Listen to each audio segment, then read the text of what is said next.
Ehtiyot choralari. Yarim bilimga noto'g'ri tushunchaga egalar umuman bilimsizlardan ko'ra xavfliroqdir. Chunki ular shu noto'g'ri bilimga boshqalarni ham yo'naltirishi mumkin. Tomas Gobbs. Men sizni doimo kunlik rejalaringizga nisbatan ko'rinmas qanoatsizlikdan, chunki siz buni hech kimga oshkor qilmaysiz, asabiylashganingizni tan olishingizga ko'ndirdim, deylik.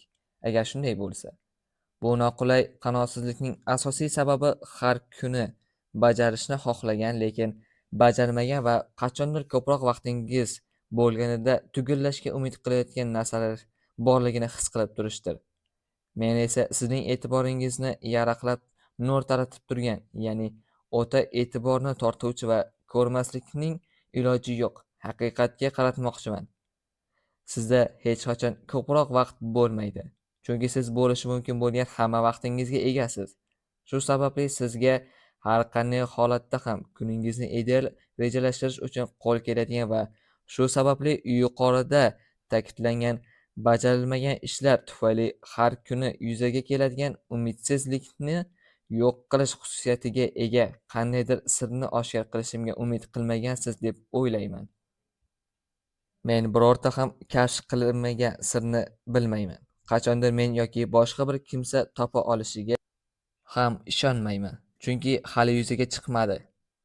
Ehtimol ushbu kitobni endi o'qishni boshlaganingizda qalbingizda bir umid paydo bo'lar va o'z-o'zingizga bu kishi menga anchadan beri umidsizlik bilan xohlab yurgan, lekin bajarmagan ishimni osongina charchoqlarsiz bajarish yo'lini o'rgatadi, deb ham aytarsiz. Afsuski, unday emas.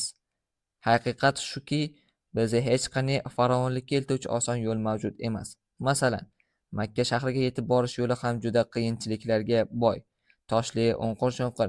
Eng yomoni, siz u yerga baribir yetib borolmaysiz. Bu yerda muallif inson xohish-istaklari hech qachon tugamasligi, birining ketidan ikkinchisi kelishi va odamzodga berilgan kuchning ham chegaralari borligiga shama qilmoqda.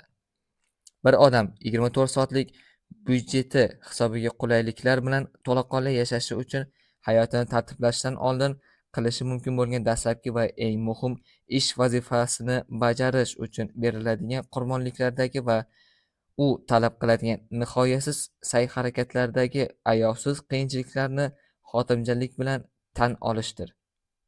Endi buni juda qat'iy ravishda talab qila olmayman. Agar bir parcha qog'oz va qalam bilan vaqt taqsimoti jadvalini zukkorlik ila tuzib, o'z idealingizga erisha olaman deb o'ylayotgan bo'lsangiz, yaxshisi darhol umid qilishni bas qiling.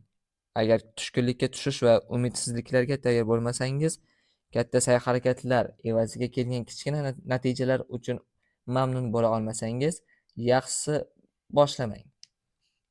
Judayam achinarli, tushkunlikka tushuvchi va mujmal shunday emasmi? Lekin qilishga arzirli bir ishni boshlashdan oldin unga bo'lgan xohishni yaxshigina mustahkamlab olish bir tomondan foydaliroq.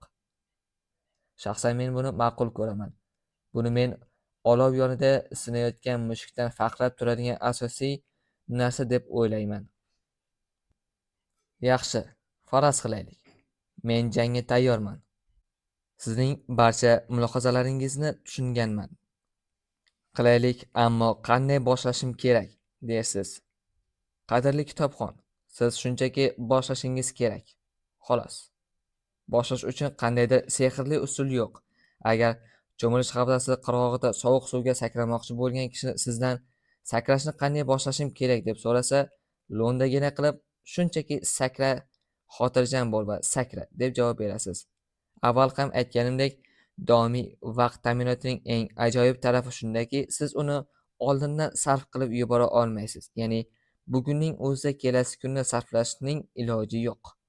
Kelasi yil, kelasi kun, kelasi soat xuddi butun boshli karyerangizda birgina daqiqani ham hech qachon bekorga sarf qilinmagandek, bekorga ishlatilmagandek, nuqsonsiz va buzilmagan holatda siz uchun tayyor turibdi. Judayam quvonarli va halovat beruvchi haqiqat shunday emasmi? Agar o'zingiz istasangiz har bir soatda vaqtingizni sarflash uchun yaxshiroq ishni tanlashingiz mumkin. Shu sababli kelasi haftagacha yoki ertagacha kutganingizdan sizga hech qanday foyda kelmaydi. Kelayotgan hafta suv iliqroq bo'ladi deb o'ylayapsizmi? Yo'q, unday bo'lmaydi. Aksincha, sovuqroq bo'ladi. Qo'rquvingiz esa yanada chuqurroq ildiz otadi. Boshlashingizdan oldin qulog'ingizga bir-ikki dona ogohlantirish so'zlarini pichirlab qo'yishingizga ijozat bersangiz. Asosan o'z ishtiyoqingizga qarshi ogohlantirish bermoqchiman. Ishni judayam yaxshi va benuqson bajarishga bo'lgan ishtiyoq aldamchi va yo'ldan ozdiruvchi bo'ladi. Uni band qilishingizni so'rab yolvoradi. Avvaliga uni qoniqtira olmaysiz. Yanada ko'proq va ko'proq xohlayveradi. Tog'larni joyidan ko'chirishga, daryolarni o'zanidan chiqarishga ishtiyoqmand bo'ladi. Holdan toyguningizga qadar mamnun bo'lmaydi. O'shanda peshonasida terlarni his qilishi bilanoq birdaniga holdan toyadi va o'zini qiynab, bunga ortiq bardosh berolmayman deyishga ham ulgurmasdan o'ladi. Boshlanishida juda ham ko'pini zimmangizga olishdan ehtiyot bo'ling. Oziga sabr qiling va mamnun bo'ling. Kutilmagan hodisalar bo'lishiga yo'l qo'yib bering. Inson tabiati, ya'ni o'zingizning tabiatingiz o'ziday bo'lishiga ruxsat bering. Muvaffaqiyatsizlik o'z nomi bilan agar o'zingizga bo'lgan ishonch va hurmatning yo'qolishiga sabab bo'lmasa, hech qanday ahamiyat kasb etmaydi. Ya'ni muvaffaqiyatsizlik sizni o'zingizga bo'lgan hurmat va ishonchni o'g'irlashda omadsizlikka uchraydi. Hech narsa muvaffaqiyat kabi muvaffaqiyat qozonolmagani singari hech narsa muvaffaqiyatsizlik kabi yiqilolmaydi. Ya'ni muvaffaqiyat ortida yana muvaffaqiyat keladi va aksincha. Ko'p odamlar keragidan ortiq harakat qilganlari uchun hammasi barbod qilganlar. Shuning uchun 24 soatlik qisqa chegaralar ichida qulay va to'laqonli yashash kabi ulkan rejani boshlashdan oldin bu qanchalik qimmatga tushsa ham har qanday erta muvaffaqiyatsizlikdan qochishimiz shart.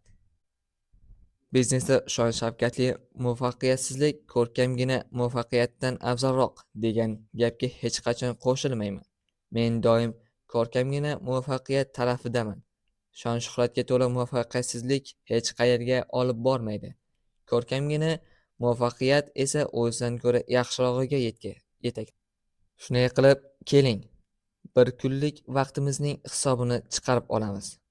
Kunim shundoq ham ish bilan to'lib toshgan va boshqa qandaydir ishga vaqtim yo'q deysizmi? Qanaqasiga? Tirikchilik, pul topish uchun bir kunda qancha vaqt sarflaysiz?